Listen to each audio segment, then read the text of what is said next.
Hello, Lucio. It's nice to be able to talk to you. How do you feel right now after week 3 of LEC? Well, thank you for having me. And overall, I'd say feeling pretty good. We are a new roster, so far in best of ones, we're having pretty good results. But it is best of ones, so like they don't matter that much. And I think the most important thing is that we're just like feeling confident in ourselves about our improvement, and I'd say we're feeling pretty good. So yeah, I'm happy. That's interesting that you are talking right now about best of one because I wanted to know if, in your opinion, what we can see about the teams right now reflects what you think the strengths are of everyone. Because of course you are playing Scream, so you know better than us what is happening behind the scene. So do you think it reflects everything, or there is a lot of things that we could be surprised about in best in the playoff? Yeah, I think best of ones is not a good representation of the team skills nor how the split's actually going to end. Like I think best of ones, it's like honestly feels like a different game because the drafts are just game one drafts. There's no fearless going on, so that's completely different than what's going to be happening in playoffs when we're playing best of fives. And then also, I think the teams that are expected to win have a bit more pressure on them than the teams that aren't in a best of one. Like for example, G2, Yep. do you actually think they're this level? Maybe, but I would say not. And I think it's because they're expected to win every game. So when they're losing in best of ones, they probably feel so much pressure. And it's like day, their entire day is considered a success or failure, depending on like one game. And that's just, I know it doesn't affect every player, but I bet it affects a lot of players. So yeah, I really think best of one just has people playing scared. And then also like the games are going so long because they're best of ones. Teams really don't want to throw, they don't want to take risks. So the games also feel a little bit more boring, I would say, because they're best of ones. So I think once we get into best of series, it's going to feel completely different. Yeah, and the truth is, I do agree with you. And I mean, we had the whole year of Fearless last year, and it's true that we want to go back to those best of 3 or best of 5 and see more depth with the draft, the champion pool of the players. So I really do agree with you. So, in your opinion, what will be the top 5 of LEC right now in terms of teams, of course? And how would you rank KC? Would you rank yourself first right now? I'm gonna be honest, I'm not that familiar with all the LEC teams, so I don't know. Yeah, I'm honestly not the best guy to ask this question, but I will say I would rank KC first. I have to. I'm on the team, Yeah. so of course I believe in us. And if we're already having good results, then I'm very hopeful for the weeks to come, for the year to come, because I think we have a lot to improve on, especially in the team play department. So if we're already having good results, I just yeah, I think by the end of the split, we're going to be good, and by the end of the year, we're going to be great. So yeah, I'd continue to rate us pretty high. But in terms of like the top five, I don't really know. Like Navi looks pretty good right now. Who else is doing well? GX, Yeah. and then but I'd also expect teams like G2, MKOI, Fnatic to be better in a best of series. But yeah, honestly, like I don't think my opinion is that credible here because I don't know all the teams, I don't know all the players. So yeah, I'm not really sure. Okay, and that's interesting. I think that you talked about your good start because of course KC looks like you are a very good team right now. But I think you do know about what happened last year in KC, where there was a very good start. I mean, KC won the winter split, of course, and they went to first and final. And there is this maybe, I mean, KC fans, you can see that of course they are happy with what is happening, but they remember last year because the start was very good and the team failed to maintain that level the whole year. So is this something that you are aware about? Is this something that people are talking within the team, or is it something that you don't care at all? I wouldn't say I don't care because, of course, like my teammates' past experiences Yeah. and like what went wrong, what went right for them, that should matter to me. But I don't know the full story of why they started off so strong and then had a less successful rest of the year. But it's probably to do with just like how the team works together. Maybe they had like internal troubles. I'm not sure that I don't really know anything, but I don't think that's going to be a problem this year because like we're already working together really well, and like I'd say we're out of the honeymoon phase. Every time there's a problem, like we have problems. We're a team, but I think we're so far we've done really well identifying problems, talking them through, solving them. So when you're on a team where people are open and honest and vulnerable with each other, I really don't think anything can stop you except for yourselves, you know. And if you already like open yourself up and everybody's willing to discuss, it's just a really good sign. So I don't think we're gonna have some fall off, and I only expect us to get better. Yeah, that's great. That's great to hear. And in your opinion, in which area would you need to improve the most as a team? Yeah, I mean, it's very general, but like the main thing is team play. You know, I think we have great But individual players. when we look at your fight or your skirmish, like you seem really on the same page. Yeah, I mean, I would say that was like the focus of our last week.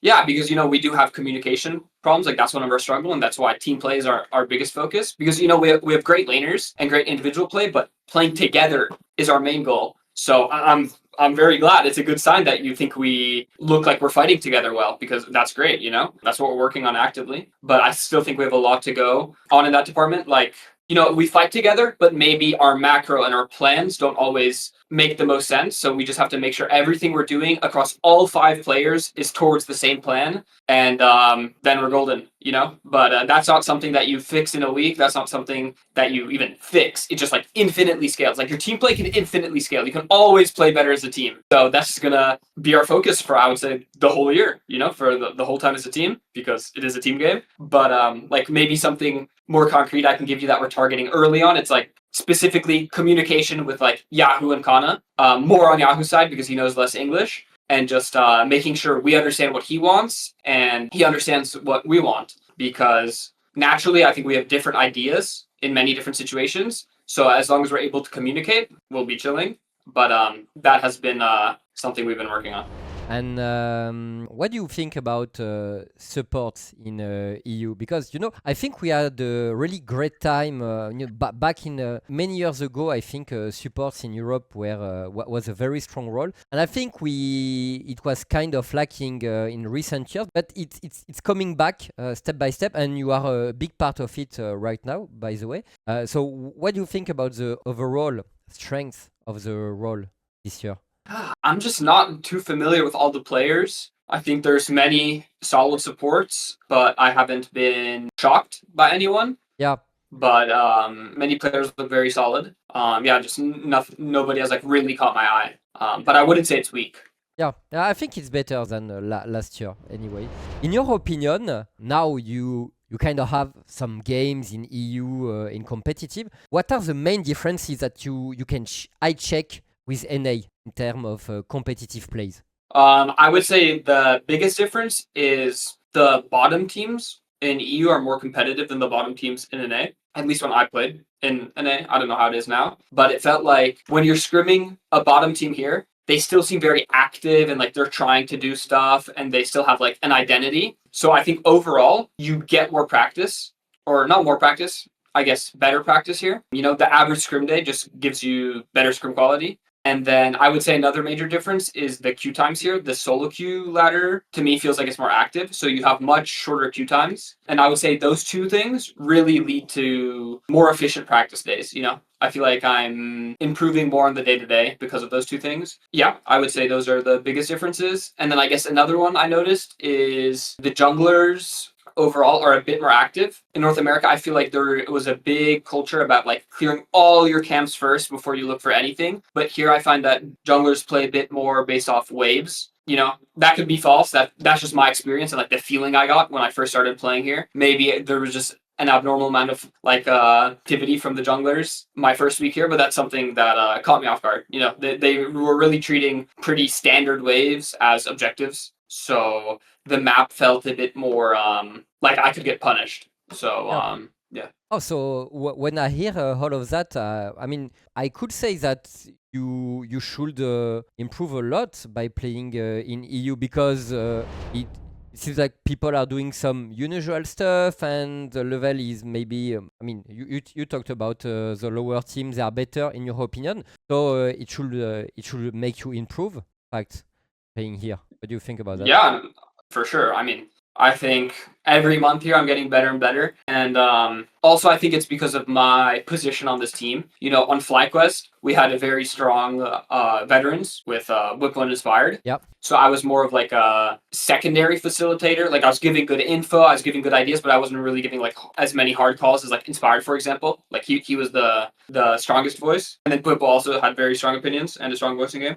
But here I feel like much more of a facilitator. So yeah, I just feel like I'm kind of learning into this role, and then I have more responsibilities on the map, in the comms and whatnot. So it's like forcing me to step up and develop as a player. And I would say because I'm responsible for more things, I feel like my individual play is getting better because I'm more aware of what's going on and I understand the overall map situation, game plan more. So like I'm able to use my individual play to like play into the team plan better, but I'm also able to call off situations because I feel like I have a stronger voice when my situation's not good for the team plan. So overall, that's been very enjoyable, but also difficult yet rewarding. Yeah, sure. And so, if you are a bigger voice within the team, what about the bot lane? I mean, who makes the call between Caliste and you when it comes to 2v2 situations, going for an aggression? How do you guys communicate together? Yeah, I would say it's just very whoever has a good idea says it, and then we get on the same page. And if we think it's not a good idea, then the other person will say no. Like we're very open, and we make sure we're aligned on the plan before we do something. I think most of the time we're very, very aligned, but then of course sometimes we see the game differently. So that's when we discuss after the fact, and then we come to a conclusion. But yeah, I would say it's a very dynamic and very, very good duo partner relationship. Like I really enjoy playing with them, and I feel like he respects my voice and I also respect his, and he has very good opinions. So yeah, it's a pleasure. Right.